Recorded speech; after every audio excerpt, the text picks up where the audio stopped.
¿El dólar va a tener techo, milady? El dólar baja, lo que sube es el oro. Así que yo lo que recomiendo es que a sus abuelos le digan que cierren la boca. Perdón, chicos, perdón. ¡No! ¡Perdón! ¡El uno! ¡Milei! Llegó la economía hecha rock.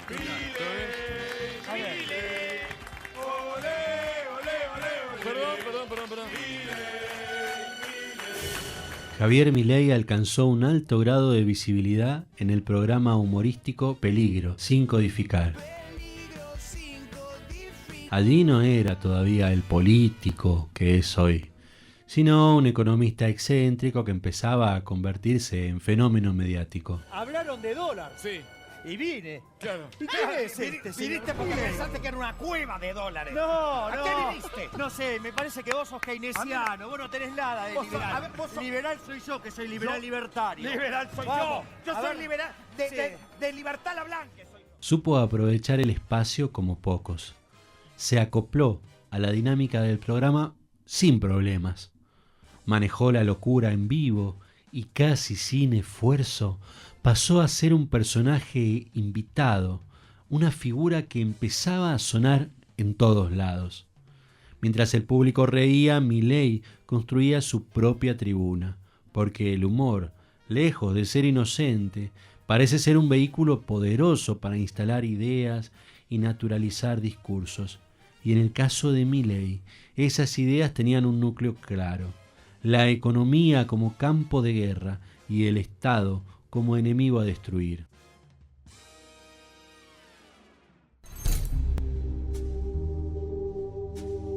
Bienvenidos y bienvenidas a Los Claroscuros de la Democracia, un podcast donde nos proponemos pensar la democracia no como una postal estática, sino como un proceso lleno de tensiones, contradicciones y disputas. En este podcast se entrecruzan las voces de intelectuales, escritores, investigadores y activistas que piensan, cuestionan y reimaginan la democracia desde distintos ángulos, porque entender sus claroscuros no es tarea de uno solo, sino de un diálogo colectivo.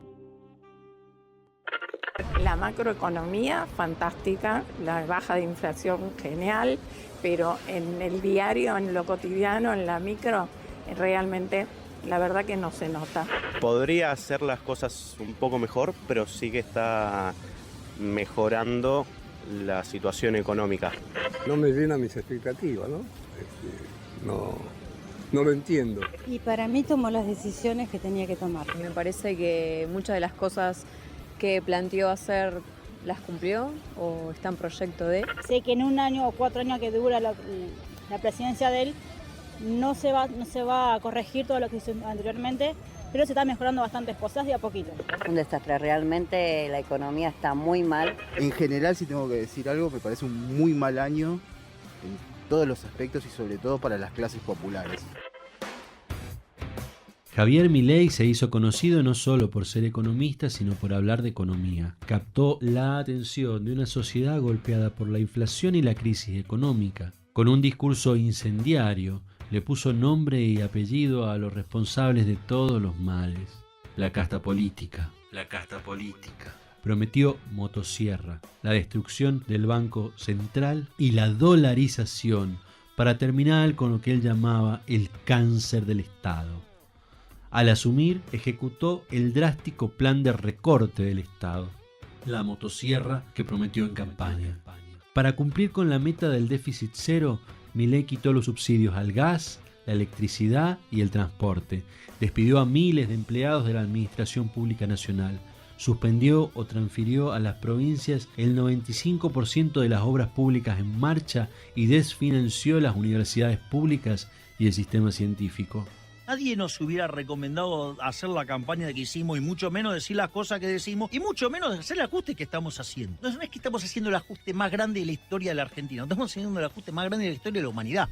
A pesar de las medidas tomadas, Milei tiene una aceptación social. No es menor recordar que la Libertad Avanza surgió como una fuerza política poco organizada, con estructuras frágiles, pero con un dinamismo inédito. Y un líder carismático que supo, como pocos, leer los temores y ansiedades de una sociedad cansada.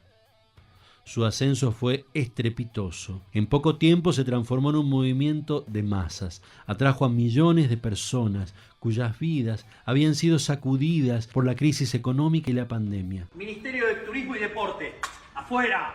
Ministerio de Cultura, afuera. Ministerio de Ambiente y Desarrollo Sostenible, afuera. Ministerio de las Mujeres y Género y Diversidad, afuera.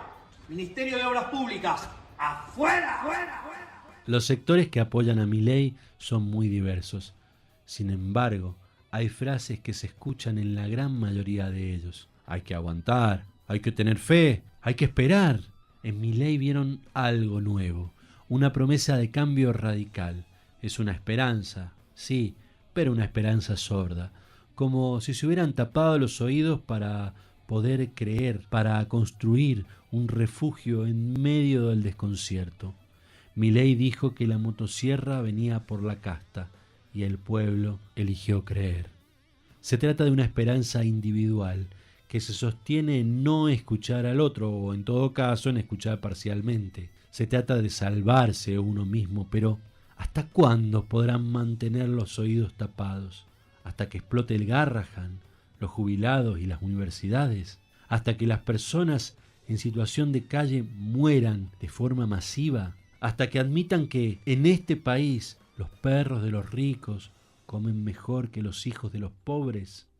Para entender qué está pasando y hacia dónde nos lleva este modelo económico, buscamos la voz de alguien que vive de cerca el impacto de estas políticas. Itaí Hackman es economista, diputado nacional, docente y presidente de la Fundación para el Desarrollo Humano Integral.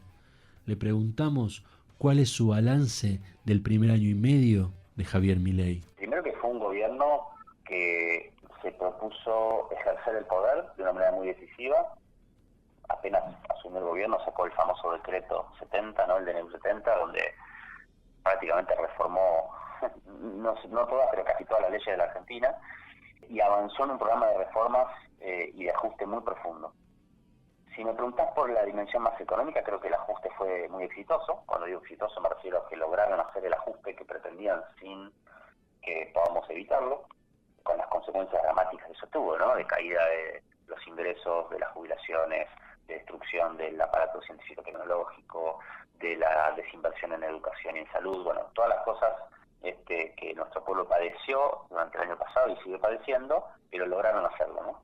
En el terreno más de las reformas, más de fondo, creo que el balance para el gobierno es más ambiguo, porque es cierto que lograron aprobar el RIGI, lograron sancionar una ley que les permite privatizar muchas empresas, aunque todavía no han privatizado prácticamente ninguna, no han logrado efectivizar eso del todo. El RIGI, que fue un gran logro para el gobierno, no logró incorporar grandes proyectos de inversión. Entonces, creo que en la ambición más reformista, no el ajuste económico, no la macro, no la bajar la inflación, el déficit fiscal, donde en eso le fue razonablemente bien, sino en la otra dimensión, que es además la de las reformas, creo que el éxito, cuando digo éxito me refiero en sus propios términos, ¿sí? No respecto a lo que uno haría, sino lo que ellos se proponen, creo que es más discutible, ¿no?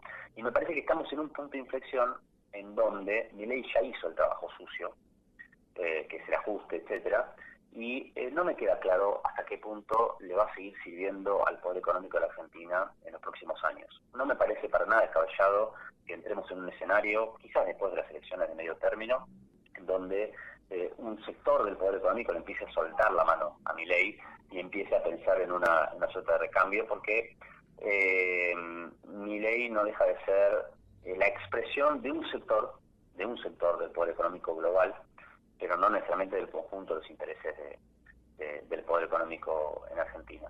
Así que, y lo otro que puedo decir de este balance de año y medio es que todo lo que prometía Milei a la sociedad, salvo la baja de inflación, que es una realidad material y que es lo único que por ahora lo sostiene con cierta legitimidad social, creo que todo lo que le prometió a la sociedad en términos de prosperidad, de mejora en las condiciones de vida, cada día que pasa se va evidenciando que no es tal. Y eso, en la medida en que eso siga siendo así, porque todavía hay un sector de la sociedad que aún un año y medio después, y aún habiéndola pasado muy mal este año y medio, todavía tiene cierta esperanza o cierta expectativa en que la promesa de Milei se va a cumplir. Creo que en la medida que pase el tiempo, eso obviamente se va a ir desgastando, se va a ir horadando, y por lo tanto el esquema que hoy está abordando la Argentina no se va a poder sostener. A finales de 1988, las dificultades económicas fueron más evidentes que nunca. El costo de la vida había trepado a una tasa anual del 350%. El déficit fiscal seguía ascendiendo y la balanza de pagos mostraba una tendencia deficitaria. La cesación de pagos impedía alcanzar cualquier apoyo financiero externo. Tenía una ilusión muy grande que ustedes conocen porque me he referido a ello muchas veces. Cumplir el mandato de los 6 años. Y yo llegué a la conclusión de que debía ofrecer la anticipación de la asunción del nuevo presidente de los argentinos. Vamos a hacer no solo una economía de guerra, va a haber un gobierno de crisis. A ello contribuyó la postura del candidato peronista Carlos Menem, cuyas propuestas eran tan vagas como alarmantes para los mercados. Menem propuso una revolución productiva de contenido impreciso que debía acompañarse con un salariazo. El deterioro de la coyuntura económica se aceleró al calor de una campaña electoral y obligó al ministro a presentar su renuncia en marzo de 1989. Las tensiones acumuladas desataron fuertes presiones especulativas que terminaron por agotar las reservas del Banco Central y luego provocaron la estampida del dólar. De inmediato los precios se elevaron al ritmo de la devaluación, provocando el estallido de la hiperinflación. Si seguimos como estamos, vamos inevitablemente camino a una hiperinflación. Podemos, como dijo el presidente en su discurso, llegar a niveles de 15.000% anual. Para que se entienda eso en números, hablamos de que una leche pase de valer 400 pesos a 60.000 pesos en el lapso de un año. La hiperinflación dejó imágenes grabadas en la sociedad. Góndolas vacías, precios que cambiaban varias veces en un mismo día, gente cobrando su salario y corriendo a gastarlo antes de que perdiera valor. Esta experiencia traumática generó un miedo social muy profundo a que vuelva la hiper. Es uno de los fantasmas que recorre la Argentina. Sin embargo, ese miedo hoy sigue operando e incluso se utiliza como herramienta política. Hay que entender que la inflación no es solamente un problema macroeconómico o de poder adquisitivo. ¿Qué quiero decir con esto? Durante los gobiernos de Néstor y Cristina, la Argentina tenía un nivel de inflación que hoy nos parece bajo, porque en los últimos años hemos tenido una inflación aún mucho más alta, pero sin embargo a nivel global era una inflación alta, que rondaba el 20-25% anual. Sin embargo, los ingresos de la gente, y en esto entran tanto los trabajadores formales que tienen paritarias, como los informales, como los jubilados, como cualquier elemento que constituya un ingreso de una familia o de una persona, en general tendían a crecer por encima de la inflación. Entonces se daba un fenómeno en el cual había inflación, pero al mismo tiempo había mejora en el poder adquisitivo de la población. Sin embargo, la inflación era un problema, y era un problema molesto para muchos sectores de la sociedad, aún no perdiendo poder adquisitivo.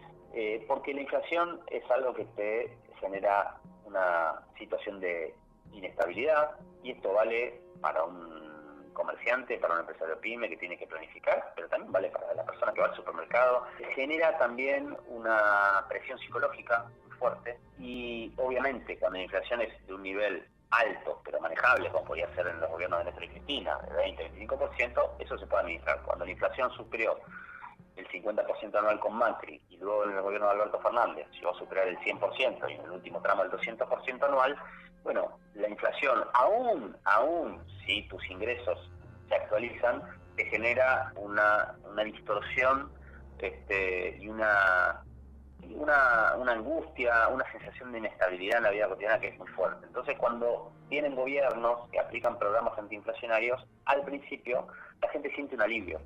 Y lo paradójico es que la gente siente un alivio incluso si con ese programa antiinflacionario perdió poder adquisitivo. O sea, ¿es posible que una persona que hoy está peor que hace un año y medio sienta alivio porque bajó la inflación? Sí, la respuesta es sí, es perfectamente posible, aunque parezca contradictorio.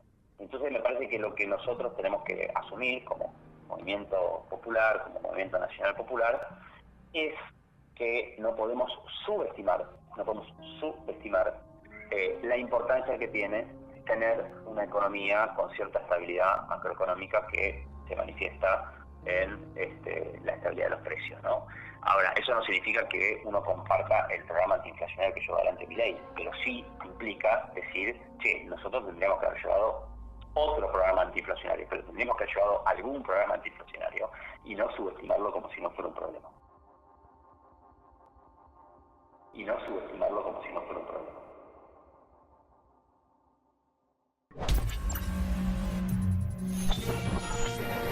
Los claroscuros de la democracia. Un podcast de Revista de la Masa. La democracia con la que se vota, pero también con la que se come, con la que se educa, con la que se cura. Con la democracia se come, se cura, se educa, decía Alfonsín. En un momento de esperanza colectiva, de primavera democrática, cuando la salida de la dictadura parecía prometer un futuro mejor. Pero a más de 40 años de aquella definición, la realidad parece contradecir estas palabras. Hoy hay hambre en los comedores populares. Hay hospitales que no pueden garantizar insumos básicos, universidades desfinanciadas y jóvenes que sienten que estudiar ya no es garantía de un salario digno. ¿Qué queda de aquella promesa democrática cuando millones de personas no logran cubrir sus necesidades más elementales? ¿Qué significa la palabra democracia para quien no la experimenta como un proyecto de bienestar? Por definición, la democracia es, ¿no?, una suerte de significante que va cambiando, ¿no?, a lo largo del tiempo. A mí, ¿viste esa famosa frase de Alfonsín que siempre se discute tanto en la ciencia política? Y en general la interpretación dominante que hay sobre esa frase es que Alfonsín habría logrado, ¿no?, con esa frase asociar, ¿no?, la democracia como valor en sí mismo con determinados derechos sociales, ¿no? Es decir, la democracia entendida como no solamente sinónimo de la formalidad de poder votar gobernantes, de votar diputados, de votar senadores, intendentes, lo que sea, sino también con una sociedad en la cual hay educación, hay salud, hay bienestar, etcétera. A mí siempre me hizo ruido esa interpretación y siempre pensé al revés, como diciendo, bueno, estaba tan débil el consenso de que la democracia era algo bueno, que la única forma en que la sociedad dijera, bueno, che, vamos por el lado de la democracia, es que me dijeran que en realidad la democracia era un medio ¿para qué? Para comer, para educarse, para sanarse. Bueno, si lo pensamos de esa manera, en la medida en que la democracia no garantice educación, salud y alimento y un montón de cosas más, no vivienda, pero para seguir con la famosa de Alfonsín, bueno, naturalmente la sociedad puede dejar de ver a la democracia como un medio eficiente, y me parece razonable que lo haga, ¿no? Esa idea de que la democracia es un fin en sí mismo, cosa que hasta yo personalmente estaría dispuesto a compartir como valor. Yo prefiero vivir en una sociedad democrática que en una no democrática, pero me parece totalmente lógico que para la sociedad en su conjunto, para un sector importante de la sociedad, no sea así. Si la democracia no me permite satisfacer necesidades básicas, bueno, mucha gente va a considerar que no es el medio adecuado. Así que me parece que la crisis de la democracia es una crisis lógica, que es una crisis absolutamente comprensible y frente a lo cual no hay que tener una actitud de indignarnos y decir, sino al contrario, es decir, hay que comprender y hay que, en todo caso, buscar la manera de recanalizar esa insatisfacción democrática a través de cauces democráticos, pero poniendo el acento no en la democracia como valor en sí mismo. Por eso yo decía, y cierro con esto, que no me gustaba pensar que la contradicción principal de este momento es democracia versus autoritarismo, porque me parece que eso nos lleva a un lugar donde una defensa de la democracia en abstracto, ¿no? Entonces enfrentamos un autoritarismo que supuestamente no cree en la democracia, pero que le promete a la sociedad progreso y prosperidad económica, y nosotros seríamos una suerte de defensor de la democracia en abstracto, la democracia como valor en sí mismo. La democracia, tal como dice Itai Hackman, atraviesa un momento de crisis, no solo porque está tensionada por las desigualdades sociales, sino porque el propio capitalismo en su versión actual parece haber desbordado los marcos democráticos. Mientras la concentración de la riqueza se acelera, los derechos conquistados se vuelven frágiles y la política parece cada vez más impotente frente a los grandes poderes económicos y tecnológicos. ¿Qué significa hoy democracia en un mundo en donde parece ser que los mercados deciden más que los parlamentos? ¿Es aún un proyecto de ampliación de derechos o apenas un dispositivo que contiene y ordena el conflicto social? ¿Hacia dónde se dirige la democracia en tiempos de algoritmo, especulación financiera y un capitalismo que se reinventa para concentrar aún más poder? Y en este contexto, una pregunta salta a la luz. ¿Qué pasa con la oposición? Se decía que Milei caería en 2 meses, luego en 4, y que la libertad avanza era un fenómeno efímero, destinado a derretirse en la parrilla. Así lo pronosticaban algunos políticos, periodistas y analistas. Pero el gobierno sigue en pie, y su proyecto neoliberal avanza. ¿Tiene resistencia? ¿Puede una oposición fragmentada, desgastada y muchas veces desconectada del malestar social articular una respuesta? ¿Qué sucede cuando quienes deberían disputar el rumbo político aparecen paralizados? ¿Qué rol ocupa la oposición? Yo lo que creo sobre la oposición es que acá el problema no es qué oposición quiere Milei, sino qué oposición quieren los sectores dominantes de la Argentina, que es lo más importante, no Milei. Milei es un instrumento o puede ser una anécdota en la historia. Los sectores dominantes quieren un sistema político colonizado alrededor de un consenso neoliberal. Y para eso necesitan que a los gobiernos, como el de Milei o como fue el de Macri en su momento, les vaya razonablemente bien en sus políticas de ajuste, en sus políticas de endeudamiento, en sus políticas de reformas previsionales, fiscales, laborales, etcétera, pero también necesitan que se forme una oposición funcional a ese consenso neoliberal.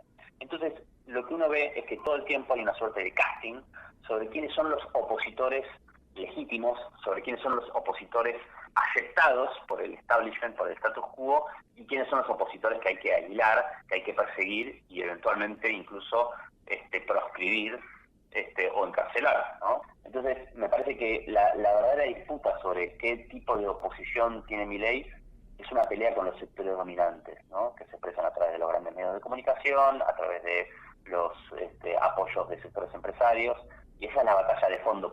La importancia que tiene que exista una oposición antagónica a Milei es estratégica, no es coyuntural, no es electoral, es estratégica, porque si no hay una oposición antagónica, lo que ocurre es que se construye un consenso en donde puede ganar un partido, puede ganar el otro, y más o menos las políticas en favor de los sectores dominantes se mantienen. Mientras que existe una oposición antagónica, esa alternancia neoliberal se vuelve imposible, y por eso es muy importante que esa oposición antagónica exista y que sea la principal oposición al gobierno Milei, ¿no? El planteo que hace Itai Hackman sobre un sistema político colonizado que es obediente a las clases dominantes resuena en la década de los 90. Una época en donde los cambios de gobierno, de partidos, de nombres y de colores no alteraron el núcleo del proyecto social. Incluso, uno también puede tender un hilo entre el Rodrigazo y la rebelión popular de 2001. Lo que se busca es volver a aquel momento en donde los gobiernos pasan, pero las recetas se mantienen. Yo sí que tiré piedra, porque no le tiré a la policía, le tiré al gobierno, que estoy en contra del gobierno. Perdóname, pero lo que sangraban eran policías femeninas, seres humanos. Yo no los vi. Pero, ¿y si usted Yo no los vi sangrar a esa gente. Oiga, Norma, ¿y si usted se cruza con el presidente de la Nación, le tira una piedra? No, no le voy a tirar una piedra, pero ¿por qué no? Se la tiró a la policía, se la tiró al no? gobierno. Quiero que me entienda, señor Yo estoy Sofovich. tratando de entenderla, Norma. Yo le tiré al gobierno, y el gobierno no es el presidente Menem solo, el gobierno es un conjunto de personas. ¿Me entiende? Que el gobierno, le voy a hablar franco, no nos da pelota, nos quiere matar a los viejos. Después de haber aportado 42 años, porque nosotros no vamos al Congreso por deporte o porque nos gusta ir a tirar las vallas o ir a pegarle a un vigilante.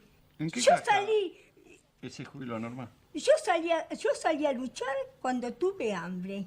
Usted cuando tenga hambre, si algún día tiene hambre, va a salir a luchar también. A lo mejor su plata va a estar, a lo mejor no. Y aquí vuelve otra vez la democracia como problema y como horizonte. Porque sí, la democracia se convierte en un cascarón vacío.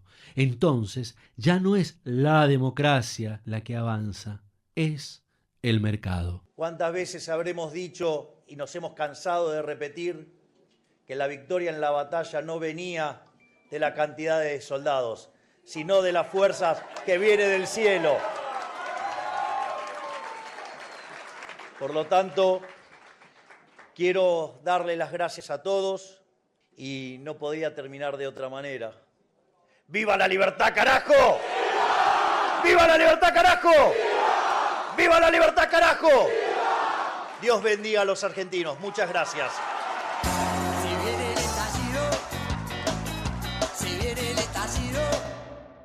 En esto reside el nudo del problema.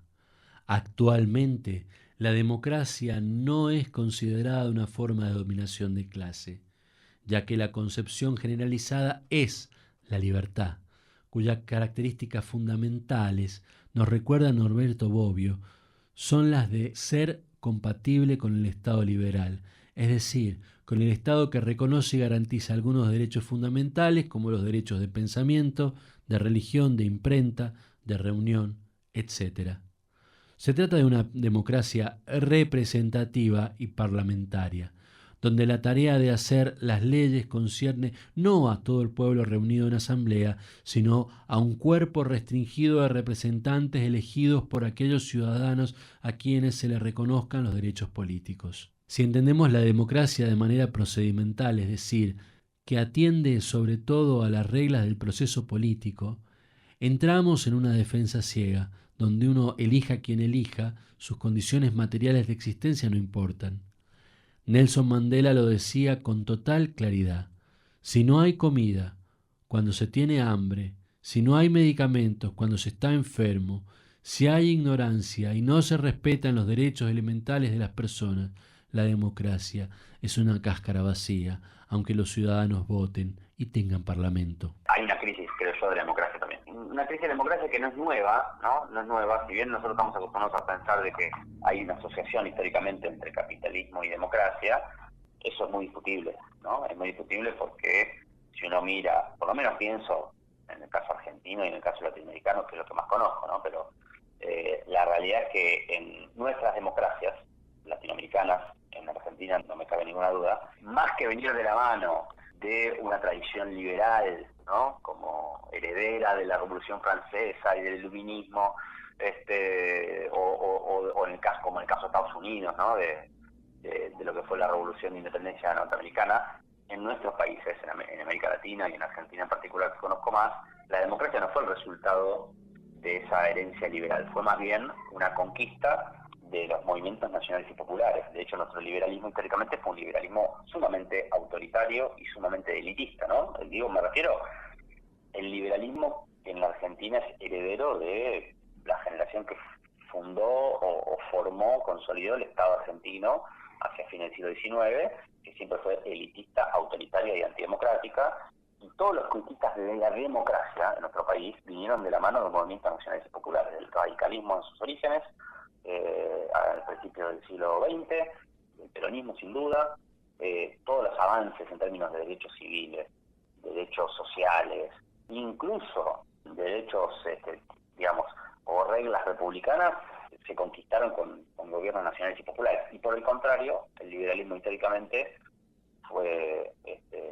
defensor y promotor de golpes de Estado, de dictaduras. Entonces yo veo, no me parece una novedad que existe una derecha que sea antidemocrática, creo que ha sido más bien la tónica histórica en nuestro país, y la defensa de la democracia históricamente ha sido una bandera del campo nacional popular. Hoy, la burguesía tiene como objetivo la desaparición de los derechos sociales. ¿Neoliberalismo? No, ningún neologismo. Se trata de liberalismo originario. La burguesía se hizo democrática para frenar el avance de las clases populares. Con el triunfo de las revoluciones burguesas, también triunfó su principal fundamento ideológico, el liberalismo. Sin embargo, este programa empezó a encontrar resistencias y sufrir enconadas críticas. El principal problema que se le planteó a la burguesía liberal fue precisamente el de la democracia. Era cada vez más notorio que las masas representaban un sector numeroso, cuya influencia en la arena política no dejaba de crecer. El problema radicaba en que el liberalismo carecía de reservas teóricas sólidas contra los avances y anhelos de la democracia. Si sus fundamentos políticos eran la participación de la nación en la vida política y la defensa de los derechos individuales, el liberalismo ofrecía argumentos muy pobres para negar derechos políticos, como por ejemplo el sufragio. Al fin y al cabo, se reconoció la necesidad de ampliar el derecho al voto, pero ¿cuál era el límite? ¿Qué tan dispuesta estaba la burguesía? En Europa, debido a las presiones populares, en la década de 1860 comenzaron a realizarse ampliaciones más o menos significativas del derecho al voto. Hacia 1873, únicamente la Rusia de los zares y el Imperio turco eran los únicos países que se mantenían como autocracias. En la década de 1870 había habido una amplia extensión del sufragio en Francia, Suiza y Dinamarca.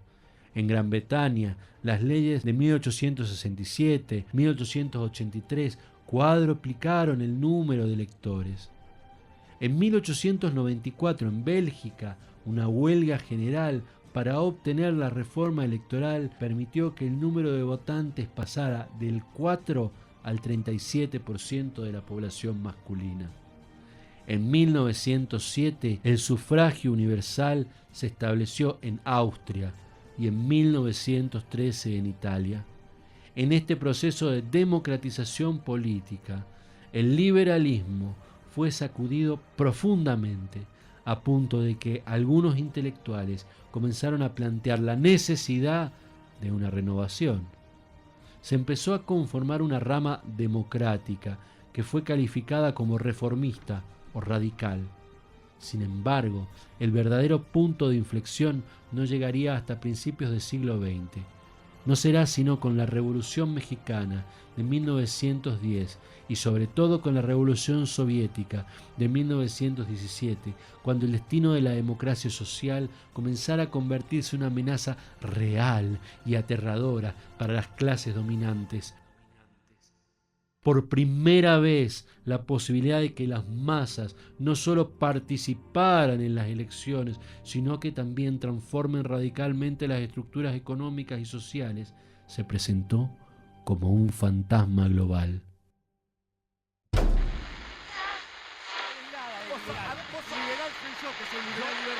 La fuerza que viene del cielo. Si seguimos como estamos, vamos inevitablemente camino a una hiperinflación. Avanzó en un programa de reforma y de ajuste muy profundo. Si algún día tiene hambre, va a salir a luchar también. Los claroscuros de la democracia es una producción original de Revista La Masa, en alianza con la productora Orbe. Se viene el estallido. Narración: Se viene el estallido. Marcos Martínez y Juliana Ledesma. De mi guitarra, de tu gobierno también. Guión: Se viene viene el estallido, Ramiro Barroso. si viene el estallido, Dirección General, Ramiro Barroso. de mi garganta, de tu infierno también. Producción, Radio Orbe. Y ya no hay ninguna duda, che, se está pudriendo esta basura, fisura ya la dictadura del rey. Arte, Juliana Ledesma. Volvió la mala, fue corta la primavera, cerdos miserables, comiendo lo que nos queda. Se llevaron la noche, nuestra última alegría, gente poniendo huevos para salir de esta ruina. Edición, Jesús Sánchez Manzano.